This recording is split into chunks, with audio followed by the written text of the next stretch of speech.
World News in 5. Right now. News and developments making headlines around the world in 5 minutes. World News in 5. Here on Radyo Pilipinas World Service.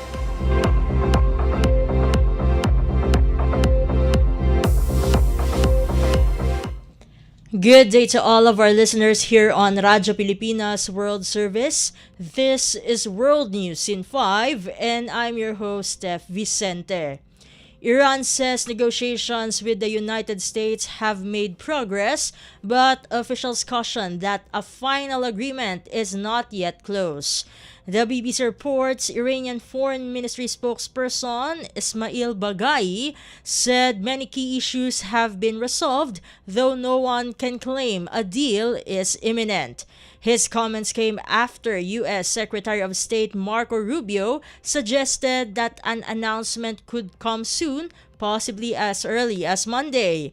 The proposed framework reportedly includes a 60-day extension of the ceasefire, reopening the Strait of Hormuz, and continued talks over Iran's nuclear program.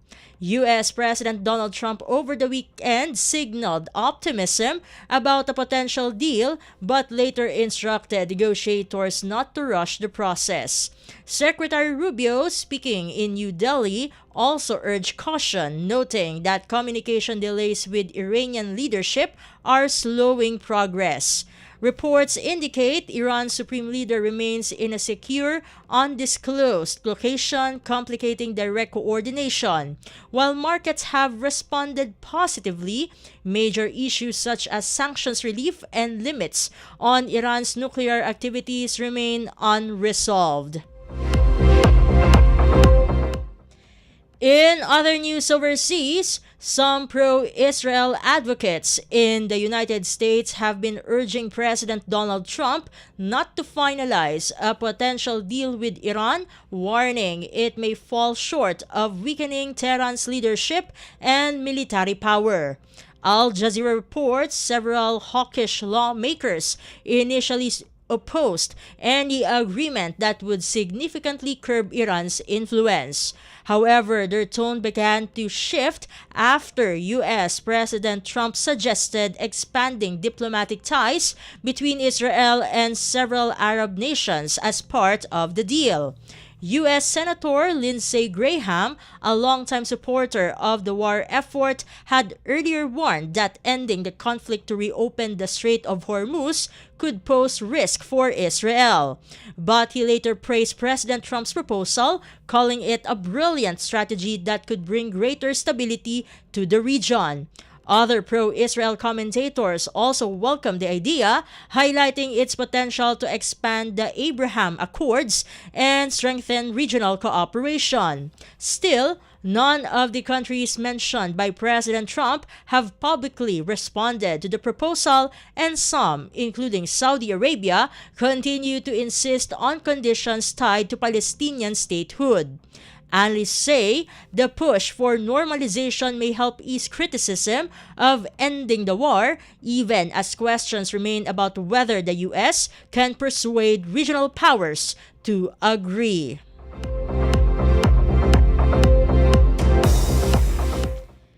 And finally, a Spanish national who was evacuated from the cruise ship MV Honduras has tested positive for hantavirus while in isolation at a hospital in Madrid, according to Spain's health ministry. The patient is among 14 Spanish passengers who have been under quarantine at Gomez Ulla Central Defense Hospital since May 10. Officials say the individual was identified as a close contact through ongoing monitoring after the outbreak was first detected on the ship. Following confirmation of the case, the patient was transferred to a high-level isolation unit for specialized care and observation. This marks the second confirmed hantavirus case among Spanish passengers from the vessel. Health authorities emphasized that the infection was detected within an existing quarantine system and does not increase the risk to the general public. The outbreak has prompted an international response after 3 passengers died following the ship's departure from Argentina in April. Passengers and crew have since disembarked at multiple locations including St. Helena, the Canary Islands, and the Netherlands as officials continue efforts to trace and contain the virus. And that concludes today's edition of World News in 5. For Radyo Pilipinas World Service, this has been Steph Vicente. Good day and stay safe, everyone. World News in 5. Right now.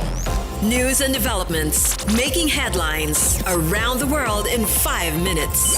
World News in 5. Here on Radyo Pilipinas World Service.